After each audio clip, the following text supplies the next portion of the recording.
already set up, so they don't even have to burn cooldowns to be able to get into position. Fate in a good position right now. Very aggressive play coming forward already. Up comes the Invisible Boundary once again. Doesn't really have that much purchase on the point. Melio knows exactly where they want to play inside that, and so just sends in for speculation of it all. And that's going to be Melio falling elsewhere. Rymacing has been so accurate so far on this. Great dodge coming through, and the turnaround from Rymacing. You guys want to see a shark disappear? Oh, what an ultimate. Sentinels doing such a good job of dodging out of the It's Jeff. It is going to be a strange portal. But wait, hold on a minute. Was that an Invisible Boundary? An Invis Boundary. Uh-oh. Oh, okay, so folks, fun facts about domination. You retain your ultimate charges. Not 50% minimum, you retain... Amazing, catching a little bit of damage here, but look at all of this incoming healing from Aramori on the Loki. Nectar forced to move elsewhere with the Dance of the Butterflies. Eternal Bond really hasn't got that much purchase so far. Techie looking for a victim to try and grab on in here. Trip to the Dark Force Dimension from Fate, and now they're going to be able to free heal from above, waiting for those purples to go away.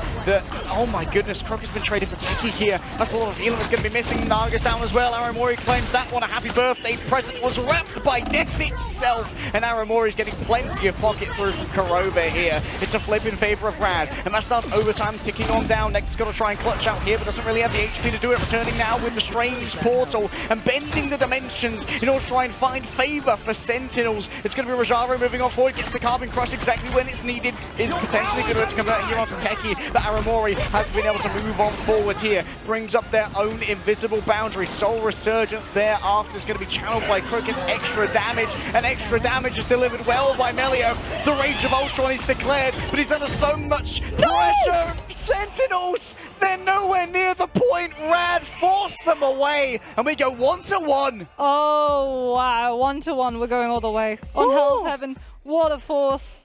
Rad, they smell the blood in the water, and now they've kidnapped someone away. It was Techie who was left deposed. Rymacing lands down on top of them, but now it's going to be spawning in the midst of all the danger. Nectar sees the opening, and Nectar strikes true. A last stand, a last hope, a last dream, and it's still real in the eyes of Sentinels. Rad is still in control. Trixie still grabs one. A freedom charge to keep everybody topped on up with the additional HP, but they're running on borrowed time, they're running on borrowed health, and they're running on borrowed space. Doctor Strange comes up with a portal. On your left, Rad say, and instantly they find the regroup. Invis Boundary comes on through from Aramori, allowing Sentinels a window of opportunity, because this is the last fight. They need to out-sustain their opponents, but that's easier said than done when Rad have triple strategists and Sentinels are running out of ultimates. Kurova has to use a second Invis Boundary, but it's off the point, and Rad have the better sustain.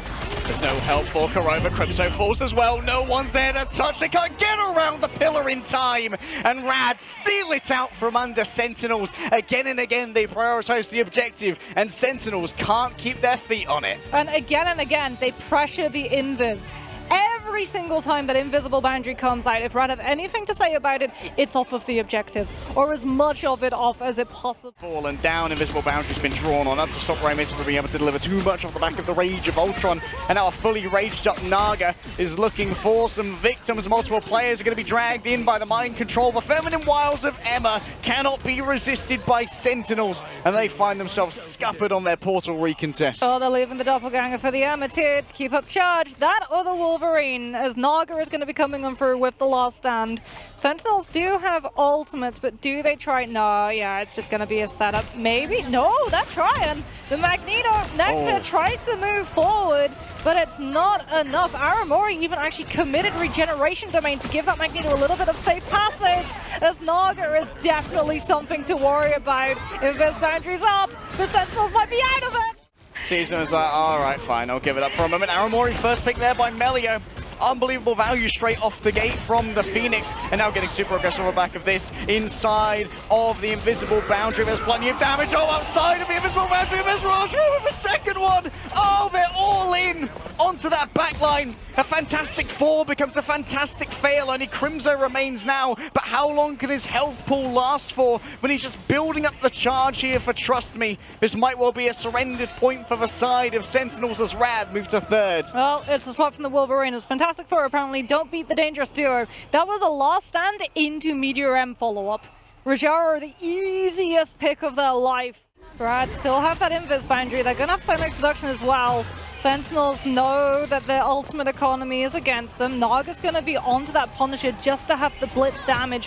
Crimzo on this thing is just a pin cushion, but you also bring Hitscan to the table, which can melt down Nectar if he's playing a little bit too aggro, and that means that Rad get to move forward finally, surging around second cutoff Sonic Seduction. 14 seconds remain. Multiple players mind controlled for a moment. Trust me, Shield barely lasts a moment. Melio taken up by Crimzo from downtown. The embattled leap takes them directly where they need to be, and that's going to be supernova projectiles grabbed on up, stunned too by Crimzo. The clobbering time is declared, but is it time for dinner as Nectar tries to burn on through them, and he burns through Fate. Naga's returned, yes, but level 1 Crook's going to be the only healing that's available for Rad, and standing up against the Sentinels damage is far from guaranteed. A return of a Doctor Strange, and he's going to be checking in for an appointment here. He's going to stand alone for a moment. There's not going to be enough healing really to try and sustain him. Dragged on in and turned around, absolutely tossed around like a ragdoll. Rad, they're going to have so much trouble getting through the portal as things stands in the way, and the wall of the Sentinels remains impenetrable. Nectar on that torch on third was just so impossible for Rad to be able to deal. Diamond form, Emma going for a grab and a nice spinning kick too, but Techi's still there to try and clinch this one back, and level 1 Crook is caught out of position. There's going to be one last fight. One last fight, potentially two. Rad haven't Strange Portaled yet. They could Strange Portal now and go for another one just before the point moves on, but no, it doesn't look like anyone's going to be swapping onto the Strange. They trust that they're going to be able to tap the cap onto it instead. Nectar onto the Winter Soldier might be able to come through with the Bionic Hook and stop them from touching. Oh, great Aegis there coming through from Rajaro. Heard the charging of the Bionic Hook. Was able to try and stop it in its tracks. Just a little bit of pausing here and there to give time for Melio to set up on the off angle with the Dance with Butterflies. Kurova, it's going to be all about the usage of this invisible boundary right here. They try to get away with only using the regeneration domains. They're broken on through. The Phoenix ult on top. That forces Kurova to use it, but remember that it's away from the cart for now. And the invisible boundary of Rad is better. It's down on the cart. They couldn't see where everyone was. And when the invisible boundary goes up, so too do the hopes and dreams of Sentinels go down. Oh, shades of Eldritch Monument there. At the end of that round, it felt like, where they just, again, have so much pressure on the objective. Too much as Trust Me finds the final hits, and we're halfway already to a capture. Techi's going to try. They've got him on the Doctor Strange. We might have a portal recontest. They're through. Nectar's already down. The Strangling Prison manages to catch onto the Vanguards, and they managed to find Kurova too. Oh, it's just that Shrimple right now, and it's just krill everywhere. All right, Eternal Bond ready to go at a moment's notice already. That's going to be a Sonic Seduction. Techie taken down, was a little bit too far forward. The Spore Bomb from Trust Me. Oh, and it's frag after frag being delivered here. And guess what? Level 1 Crook has learned from Fate that aggression, sometimes the best way to be the Cloak and Dagger. So far away from the objective are Sentinels. Even if they had surviving members, they wouldn't be able to contest this. 4 minutes for last. What a map flip from Rad, just forcing Sentinel's hand. Trust Me on the Captain America is going to divert the attention. Sentinels happy to deal with the Captain America, frees up the rest of the team to walk forward. All right, Trust Me continues to take all of this attention, including Nectar's. Do not want to be grabbed off of the side again. You can see that Rajaro is so afraid of that. Will it happen again is the question. Seems like Fate is using the Eternal Bond to save everybody here. An attempt at a one-shot Naga taken down by Aramori's Eternal Bond. And that means no Kraken impact is going to be available. A last chance saloon for Rad. It seemed like they had it in the bag. But Sentinels, they have found it within them to hold strong. And they have found it within them to scare Rad off the point. A 4-minute hold. Nectar swapping to the Wolverine. Being able to come on through with those environmentals.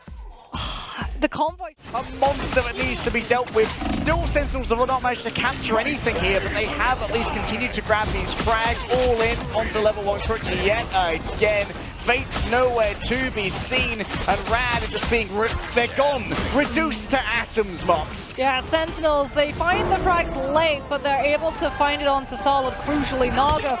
But Aramori tries to rescue them. In comes its Chef. 2 players grab. Rajara needs to be left on the point at the moment. He's going to be able to potentially move over off to the side.